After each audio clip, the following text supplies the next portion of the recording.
Mia figlia all'obitorio, il suo investitore a spasso, mi sento trattato come una bestia, mi chiedo se il giudice abbia figli. La rabbia del papà della 22enne travolta e uccisa dal coetaneo, scarcerato ieri sera, lunedì pomeriggio, i funerali della ragazza.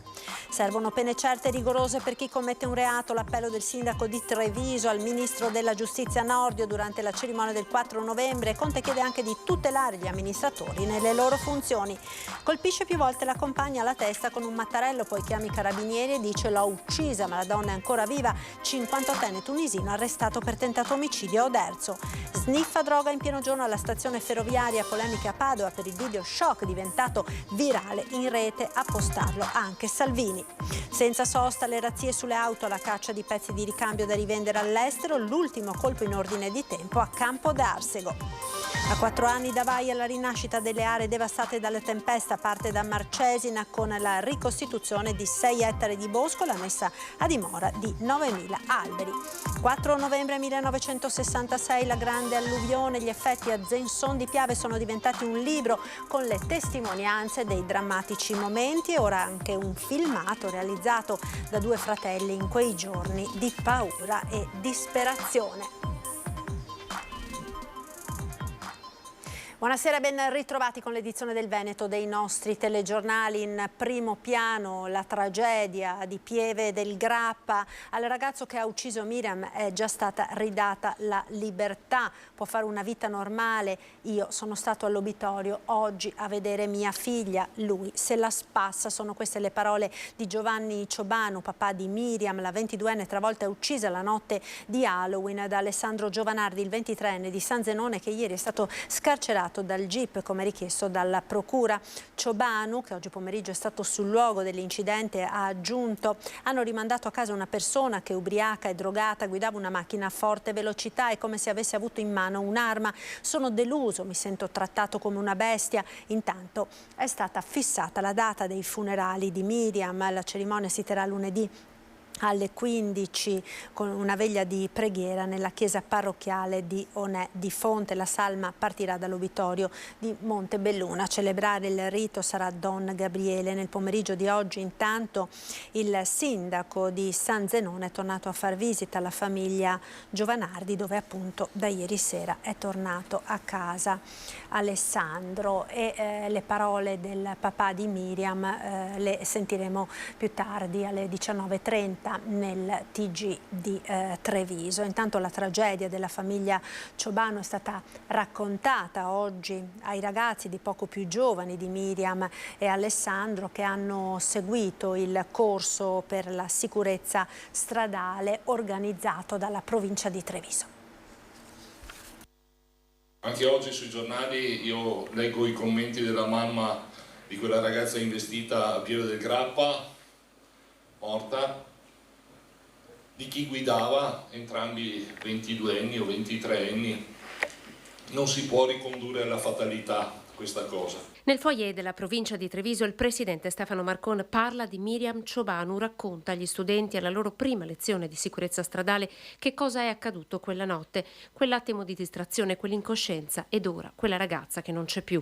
Siamo stati giovani tutti, ha detto ai ragazzi Marcon, molti sono stati graziati dal destino, ma altri no. Ho chiesto di riflettere, ho chiesto ai ragazzi di perdere 5 minuti del proprio tempo per riflettere ed ascoltare e capire che cosa può succedere nel momento in cui in una frazione di secondo magari ti distrai o hai assunto sostanze stupefacenti. Insomma, cosa può succedere? Non ti concede normalmente una seconda chance un incidente stradale. Dovrà scontare la sua pena. Marcon parla anche di Alessandro Giovanardi, il 23enne scarcerato da ieri, quando il GIP ha accolto la richiesta della procura di obbligo di dimora. Il sistema giudiziario ha il proprio impianto e quindi evidentemente questo è il percorso che deve seguire. Sulla riforma della giustizia e la certezza delle pene io credo che si dovrà interrogare il governo e so che stanno lavorando in tal senso. Il ragazzo ha causato un incidente mortale e le pene dovrà scontare la pena, insomma, prevista in questi casi. Quel che mi fa riflettere che i ragazzi di 22 anni, in questo caso sia la vittima che chi ha causato il danno, incappino oppure succedano queste cose. Non trova una giustificazione logica. Servono pene certe e rigorose per chi commette un reato. L'appello del sindaco di Treviso e presidente di ANCI Veneto Mario Conte al ministro della Giustizia Nordio durante la cerimonia del 4 novembre. Conte chiede anche di tutelare gli amministratori nelle loro funzioni. Sicurezza e giustizia significano permettere alle forze dell'ordine di assicurare alla giustizia i delinquenti senza ritrovarli sulle strade il giorno successivo all'arresto. Significano anche garantire l'applicazione di una pena certa e rigorosa che faccia comprendere realmente al reo il disvalore sociale delle proprie azioni. È un doppio appello al ministro della sua Treviso, Carlo Nordio, quello che fa il sindaco e presidente di ANCI Veneto Mario Conte durante la cerimonia per la ricorrenza dell'unità nazionale e delle forze armate. A partire dalla certezza della pena che spesso manca e fa sentire lo Stato come una entità lontana dai cittadini. Ma in Piazza dei Signori c'è anche spazio per un'altra richiesta forte, la tutela degli amministratori locali. Garantire a chi svolge un incarico pubblico la possibilità di perseguire il bene comune senza il timore di un avviso di garanzia.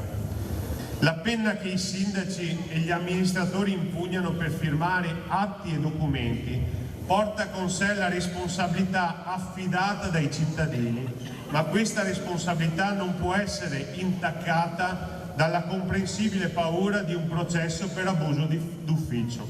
Stamane presenti le massime autorità civili e militari, ma anche cittadini e studenti per le cerimonie. Dalla deposizione delle corone d'alloro al monumento ai caduti in Piazza Vittoria all'alzabandiera in Piazza dei Signori, con gli interventi tra gli altri del prefetto Angelo Sidoti, che ha sottolineato come sia giusto ricordare il passato per liberarci da ogni tossina di odio e di paura. La cerimonia è stata anche l'occasione per conferire un attestato di pubblica benemerenza al merito civile a Elisabetta Piazza, che nel 2014, passando per caso vicino a un ponte nel Vercellese, salvò un uomo che stava per gettarsi da un ponte.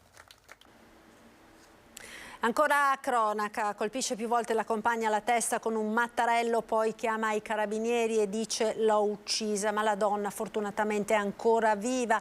58enne tunisino arrestato per tentato omicidio è accaduto a Oderzo.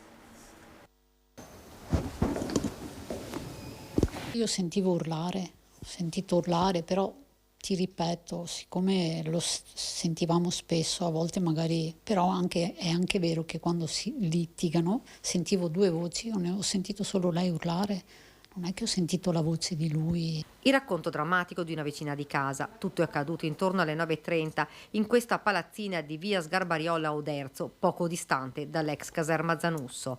A chiamare il 112 è stato l'uomo, 58 anni, di origini tunisine. Venite, ho ucciso mia moglie.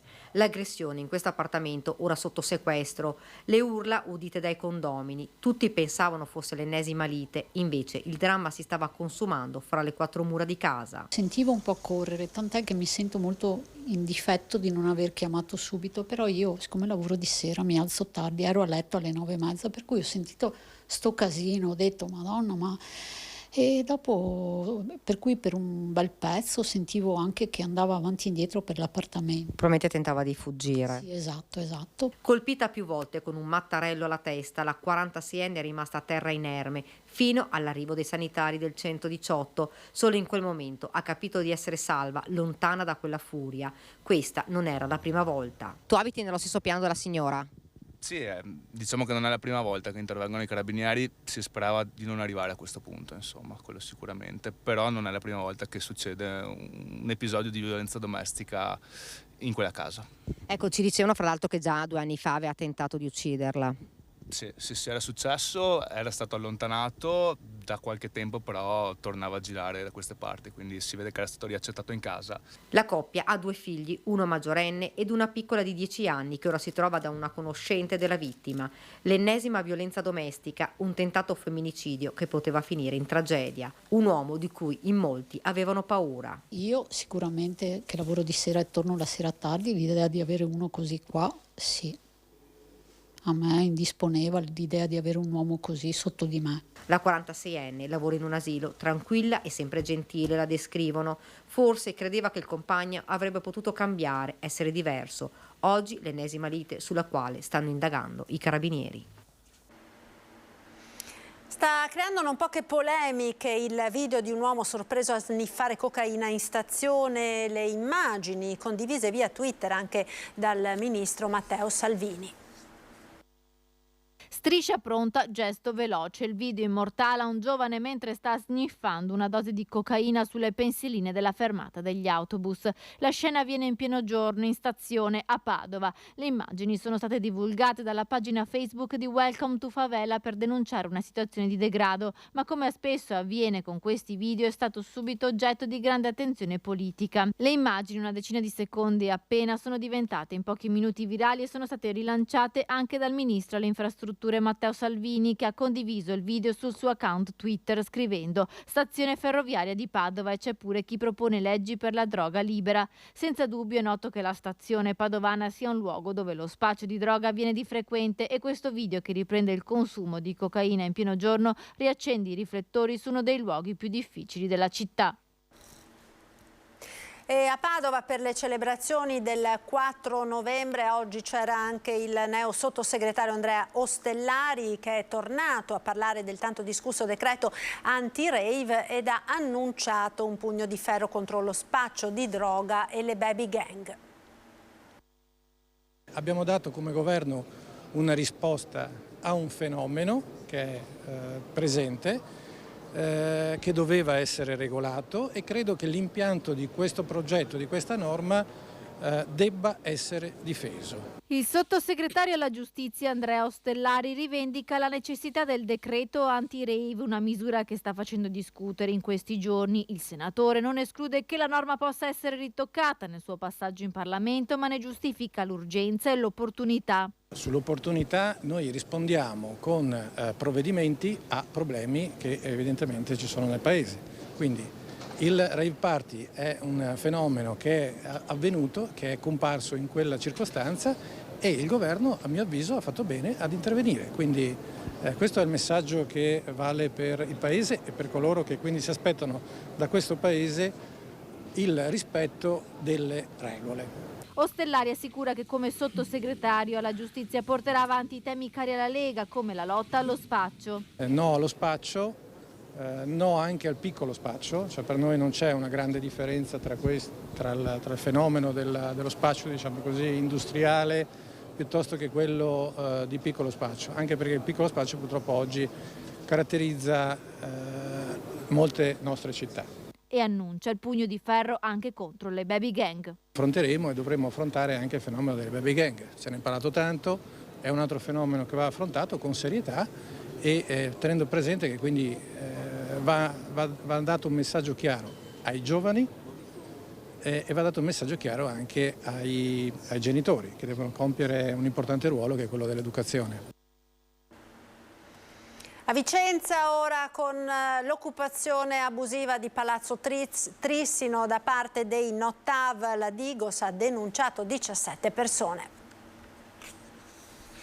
Scattate le denunce per la manifestazione dei movimenti No-TAV non autorizzata dal Questore e la conseguente occupazione di Palazzo Trissino del 18 ottobre.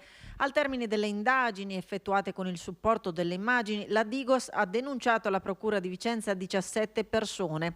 In 3 dovranno rispondere del reato di manifestazione non preavvisata, mentre gli altri 14 di occupazione abusiva di edifici pubblici. Le manifestazioni devono essere preavvisate al Questore, il Questore può decidere se autorizzarle, non autorizzarle o autorizzarle con prescrizioni. In questo caso nessun preavviso è stato fatto, quindi già di per sé questo è un reato. Se poi aggiungiamo il fatto che oltre alla manifestazione non autorizzata vi è stata un'invasione di un edificio pubblico senza autorizzazione, è chiaro che anche in questo caso l'autorità giudiziaria è stata interessata e dovrà poi valutare i comportamenti di queste persone.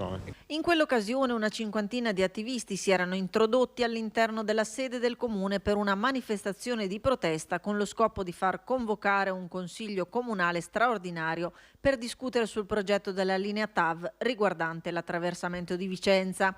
Parte dei manifestanti erano usciti volontariamente, mentre una parte aveva deciso di rimanere oltre il normale orario di chiusura degli uffici, dichiarando l'intenzione a rimanere all'interno ad oltranza o comunque fino all'ottenimento delle richieste.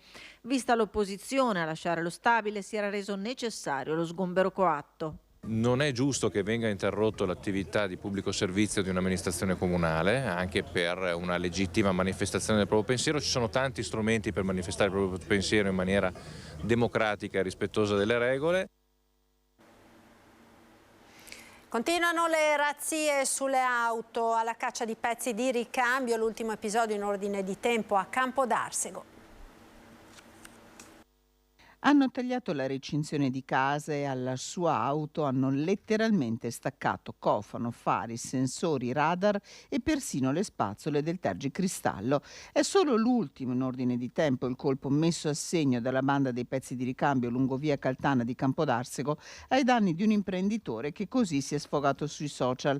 Questi ladri non hanno timore né di strade di forte passaggio né di sistemi di allarme. Cosa dobbiamo fare per proteggerci? Altri 2 colpi sono stati messi a segno nelle ultime ore in altri 2 comuni dell'Alta Padovana. A Trebasele, che hanno tolto e rubato il catalizzatore a un veicolo lasciato in un parcheggio pubblico. A Noventa Padovana la vittima è un rappresentante. Alla sua auto sono stati asportati cruscotto, fanali, specchietti retrovisori. Pubblicità, ora linea alla regia, tra poco.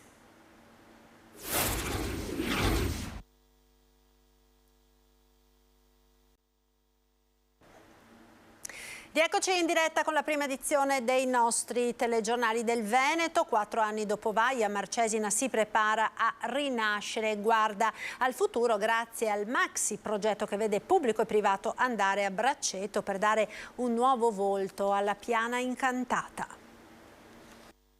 A 4 anni da Vaia, la rinascita delle aree devastate dalla tempesta parte dalla Marcesina, che diventa il modello di come la collaborazione fra pubblico e privato possa dare un nuovo volto alla montagna ferita dai cambiamenti climatici. Una rinascita che passa attraverso l'impianto e la ricostituzione di 6,5 ettari di bosco, con la messa a dimora di 9.000 alberi e il recupero dei pascoli della Piana Incantata, tanto cara a Mario Rigoni-Stern.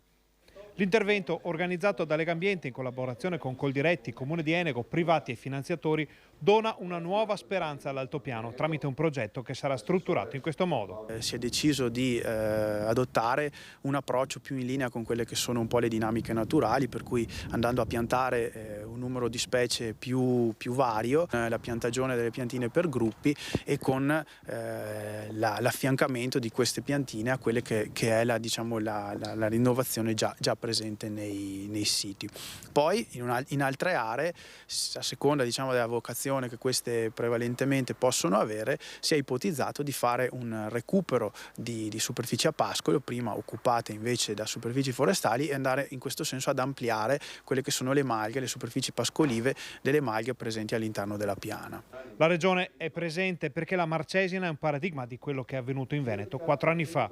Qui siamo in un'area che è stata particolarmente colpita sotto questo punto di vista e quindi è nata questa progettualità che mette insieme il mondo pubblico e il mondo privato in un'iniziativa di recupero dell'area. Non si tratta semplicemente di ripiantare le stesse piante che c'erano là, è un'occasione, visto quello che è accaduto, anche di riazzerare tutta la situazione e fare una progettualità, una pianificazione di tutta l'area. Amministratori e politici del territorio guardano con grande sensibilità al progetto. La cui valenza nazionale ed europea pone la Marcesina al centro dell'attenzione internazionale. Grazie a questo progetto, che ha visto diversi attori pubblici e privati, la Piana di Marcesina torna a vivere. Insomma, un progetto veramente ambizioso, il più grande progetto di ripopolamento boschivo a livello nazionale e forse europeo, che ha visto la Regione del Veneto assieme al Comune di Enego e diversi anche soggetti privati a presentare un master plan che vedrà nei prossimi anni una serie di piantumazioni su tutta la Piana di Marcesina, una valorizzazione di tutta l'area pascoliva, in modo da poter mantenere viva l'economia di questo territorio, che è un'economia basata sui boschi e sulle malghe. Prima acqua alta d'autunno, oggi si sono alzate le barriere del Mose che hanno protetto Piazza San Marco dall'acqua alta. Si alza per la prima volta in questo 2022 il Mose, in 30 minuti Venezia è salva dall'acqua alta. Così, per la gioia dei veneziani e il sospiro di sollievo dei commercianti della piazza, anche l'area marciana è rimasta all'asciutto. Ringraziamo tutti, ringraziamo noi commercianti della piazza, soprattutto da parte della Procuratie Vecchie, ringraziamo noi cittadini veneziani perché ovviamente 1,18 m come erano le previsioni avrebbe inondato una gran parte della città. In piazza San Marco si è svolta senza problemi la cerimonia dell'alzabandiera per la festa del 4 novembre delle Forze Armate e dell'Unità Nazionale. L'inno di Mameli è stato eseguito dalla banda della polizia locale. L'alta marea alle ore 8:40 si è fermata a una punta massima di 113 cm misurati in piattaforma e una quota di 120 alla bocca di porto del Lido. Senza il sollevamento del Mose, a queste quote sarebbe andato sotto in modo pesante circa il 15% del centro storico. Domani, intorno alle 9, è prevista una nuova quota massima di 100 cm, ma questa volta il Mose non dovrebbe essere messo in funzione. Saranno perciò posizionate, per la prima volta in assoluto, le barriere mobili a protezione della Basilica di San Marco. Oggi si è deciso di procedere al sollevamento delle paratoie nel momento in cui stanotte la marea era a 118 cm, ma il vento di scirocco non fermava la sua corsa fino a 71 km/h. Le paratoie sono state sollevate intorno alle 5 e rimaste in funzione fino a mezzogiorno circa, quando i canali sono tornati liberi alla navigazione. 4 novembre 1966 la grande alluvione, gli effetti a Zensón di Piave sono diventati un libro, ma c'è anche un video che è stato realizzato da due fratelli in quei giorni di disperazione e paura.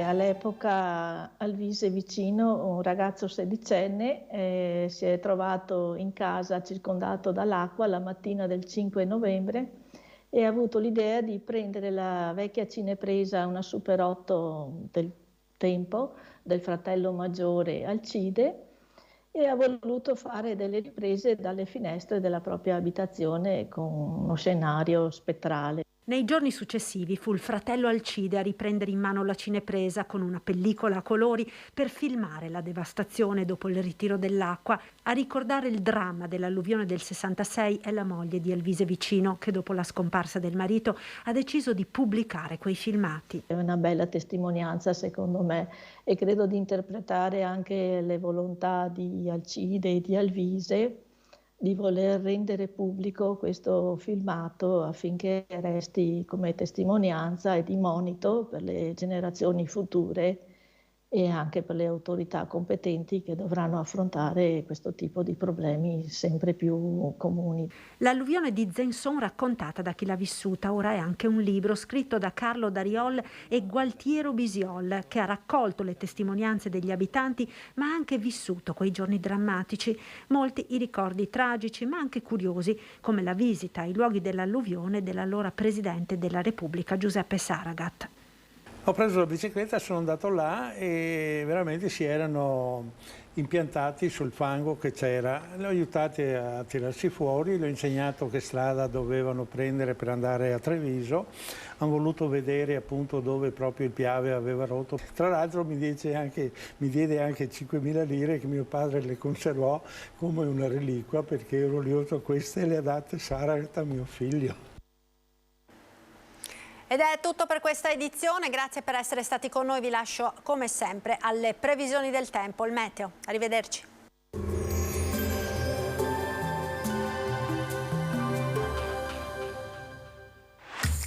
Non ammirare Vittorio Veneto, ma vieni a viverla. Scarica l'app.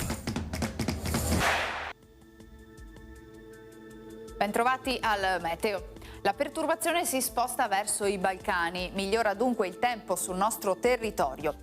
Il dettaglio di sabato 5 novembre. Sul Veneto non si escludono residui piovaschi al mattino, specie sulle pianure più a sud. A seguire sarà asciutto e soleggiato ovunque. Temperature in ulteriore lieve calo, minime tra 7 e 12 gradi, massime invece comprese tra i 16 e i 18 all'incirca. Spostiamoci ora sul Friuli Venezia Giulia. Al mattino sarà presente una nuvolosità variabile, al pomeriggio più sole. Sulla costa e sulle zone orientali soffierà bora sostenuta con forti raffiche a Trieste. Temperature minime tra 11 e 12 gradi, massime sui 15-18 all'incirca.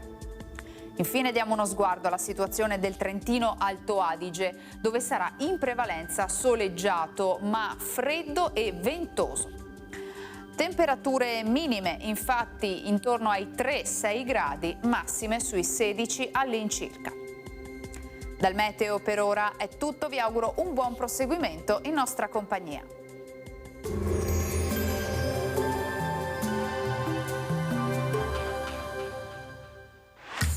Non ammirare Vittorio Veneto, ma vieni a viverla. Scarica l'app.